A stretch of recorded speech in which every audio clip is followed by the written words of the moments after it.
주님께서 여러분과 함께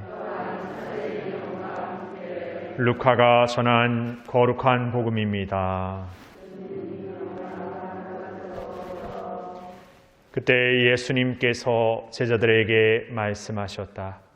어떤 부자가 집사를 두었는데 이 집사가 자기의 재산을 낭비한다는 말을 듣고 그를 불러 말하였다. 자네 소문이 들리는데 무슨 소린가? 집사 일을 청산하게. 자네는 더 이상 집사 노릇을 할 수 없네. 그러자 집사는 속으로 말하였다. 주인이 내게서 집사 자리를 빼앗으려고 하니 어떻게 하지? 땅을 파자니 힘에 붙이고 빌어먹자니 창피한 노릇이다. 옳지, 이렇게 하자. 내가 집사 자리에서 밀려나면 사람들이 나를 저희 집으로 맞아들이게 해야지. 그래서 그는 주인에게 빚진 사람들을 하나씩 불러 첫사람에게 물었다. 내 주인에게 얼마를 빚졌소? 그가 기름 100항아리요 하자 집사가 그에게 당신의 빚 문서를 받으시오. 그리고 얼른 앉아 쉰이라고 적으시오 하고 말하였다. 이어서 다른 사람에게 당신은 얼마를 빚졌소? 하고 물었다. 그가 밀 100섬이요 하자 집사가 그에게 당신의 빚 문서를 받아 80이라고 적으시오 하고 말하였다. 주인은 그 불의한 집사를 칭찬하였다.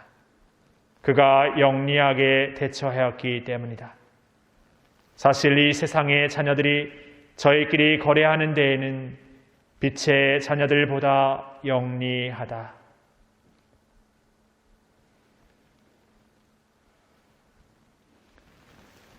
주님의 말씀입니다.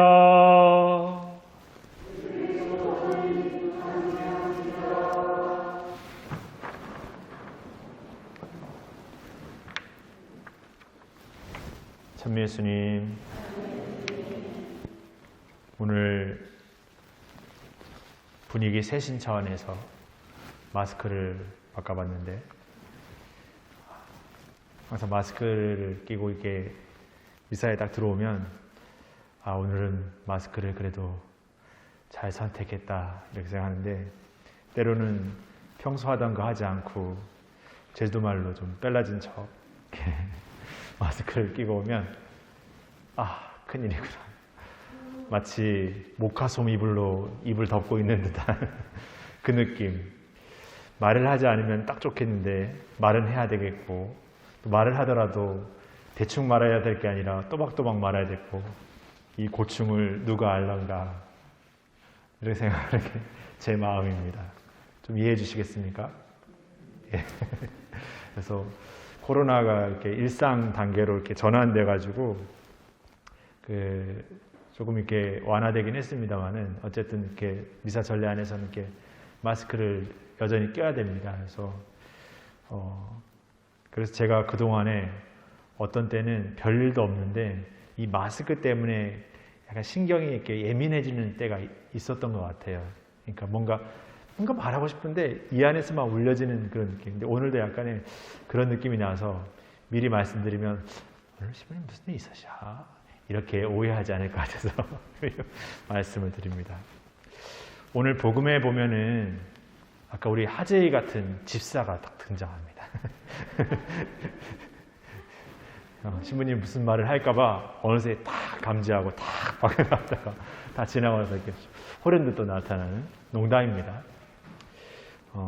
오늘 집사의 그 모습 안에서 그 세상의 자녀들은 자기들끼리 거래하는데 빛의 자녀들보다 아주 재빠르다라고 말하는데 예수님이 이 집사를 어떻게 보면은 이야기를 들려주면서 약간 집사의 모습을 이렇게 칭찬하는 듯합니다.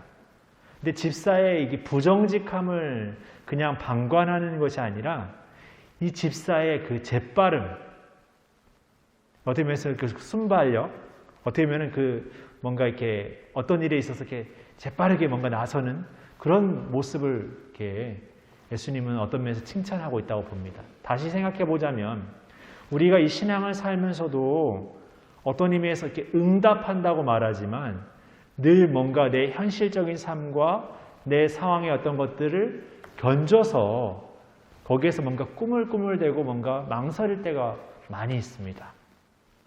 그런데 어떻게 신앙의 성인들, 오늘 제1독서에 등장하는 바울 사도 같은 이들은 어떻게 자신의 그 모든 것들을 내어던지고 나섰을까? 특히 바울 사도는 그냥 우리의 지금 현재적 시선과 기준에서 보면 오늘날 금수저 아닙니까? 금수저. 이 금수저로 태어났으면 그냥 거기에서 주어지는 것으로도 그냥 나름대로 유명하게, 나름대로 뭔가 인정받고 이렇게 살 수 있었을 그가 그 모든 것들을 내어던지고 어쩌면 가장 가난하게, 가장 고생스럽게 자신의 삶을 살았던 그 선택과 결단에는 과연 무엇이 있었을까? 우리가 세상의 기준과 세상의 판단에서 생각해 봤을 때 감히 그냥 대충, 감히 얼버무려서 아니면 그냥 생각으로 해서 이게 괜찮겠다 생각해서 그런 삶을 선택할 사람은 아무도 없습니다. 오히려 정말 이것이밖에 없구나. 이것이 정답이구나. 이것이 진리구나. 나름대로 이것이 전부이구나라는 어떤 확고한 신념이 있어야만 모든 다른 것을 내어놓을 수 있는 것이죠. 왜냐하면 우리는 여전히 오늘 집사처럼 세상의 기준에서 이렇게 견주는 그 잣대를 여전히 지니고 있기 때문에 그렇습니다. 살아야 되고, 벌어야 되고, 입어야 되고, 뭔가 갖춰야 되고, 그 모든 것들이 우리 일상에서 주어지는 일들입니다.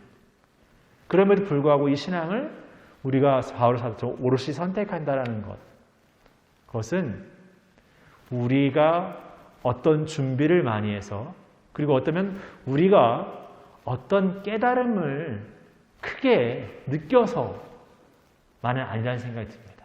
저는 오히려 그분께서 우리에게 주시는 그 은총, 그 용기, 그 힘이라는 것이 우리가 상상할 수 없다라는 것을, 우리가 가늠할 수 없다라는 것을 알려주고 있다고 생각이 됩니다. 그것이 아니고서는 설명이 안 된다는 거죠. 어떻게 바울 사도가 저럴 수 있지? 어떻게 그 어부였던 베드로가 저럴 수 있었지? 신앙의 선조들, 신앙의 성인들이 어떻게 그럴 수 있었을까? 물론 그 중에는 세상의 시선에서도 뛰어나고 출중했던 인물들이 분명히 있었습니다. 그러나 많은 경우 오히려 우리의 시선에서는 감춰져 있었고 우리의 시선에 드러나지 않았던 그런 작은 이들을 통해서 하느님께서 주시는 그 놀라운 섭리는 우리를 깜짝 놀라게 만들고 있죠. 그래서 우리가 이 신앙을 산다라는 것은 과거에 내가 무엇을 해왔고 지금 내가 무엇을 노력하고 있다는 것도 중요하지만 늘 지금의 삶에서 내가 하느님과 함께하고 있다는 것, 늘 그분께서 우리에게 주시고 계시고 우리를 이끌고 계시고 우리와 함께하고 있다는 것이 굉장히 중요하다는 생각을 해보게 됩니다. 내가 하느님과 함께하고 있다면 지금 나의 어떤 선택을 할 때에도 하느님과 함께 선택하는 것이고 지금 내가 무엇을 하도 이건 하느님과 함께하는 것이라는 어떤 우리의 신원의식을 끊임없이 지켜나갈 때 그 삶을 통해서 우리의 신앙을 어떤 의미에서 기꺼이 이뤄낼 수 있다는 것을 우리의 삶으로 증거할 수 있다는 것을 보여줄 수 있는 것 같습니다. 지금은 생각으로만 그냥 어떤 다짐으로만 어떤 논리로만 이게 가늠해 볼 때 그것은 불가능할 수밖에 없습니다. 그러나 우리가 희망하고 살고자 하는 우리의 신앙은 바로 그런 그냥 우리의 생각과 기준으로 가늠해 볼 수 있는 그런 수준의 것이 아니라 늘 그분께 열려있고 그분께 온전한 마음을 드는 일을 통해서 그분께서 채워주시고 완성시켜주시고 이루어가시고 새롭게 해주시는 것, 그것이라는 것이죠. 그러니까 우리가 이 신앙을 산다라는 것은 늘 그분께 그런 마음으로 열려있는 것, 늘 그분께 우리의 시선을 두는 것. 그래서 우리의 매일의 기도가, 매일의 신앙의 삶의 어떤 작은 노력들이 소중한 것입니다. 그냥 오늘은 하고 내일은 또 안 하고 오늘은 못했으니까 내일은 하고 이렇게 그냥 건너뛰어지면서 그냥 채워나가는 체크리스트 표가 아니라는 것이죠. 그 매일의 그 작은 신앙의 어떤 노력들이 매일매일 내 자신의 존재가 그분 안에 있음을 기억하도록, 확신하도록, 살아가도록 해주는 작은 우리 인생의 키가 되는 게 아닌가 싶습니다.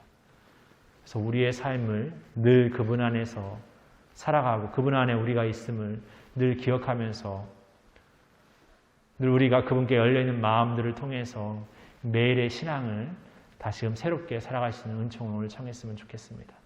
특별히 오늘 성시간, 성체강복 시간을 통해서 더욱 그분의 몸이신 성체, 우리의 영혼의 영약이신 그 성체를 우리가 매일의 미사 안에서 성체 성사 안에서 우리 안에 모시고 우리는 또 한 사람 한 사람의 작은 감실이고 움직이는 등불이고 교회로서 우리의 삶의 자리 안에서 그분과 함께 살아가는 그러한 삶을 희망하고 매일매일 새롭게 노력해 나갔으면 좋겠습니다. 그런 삶에 우리를 비추시는 오늘 예수님을 만나러 나아가도록 합시다. 잠시 묵상하시겠습니다.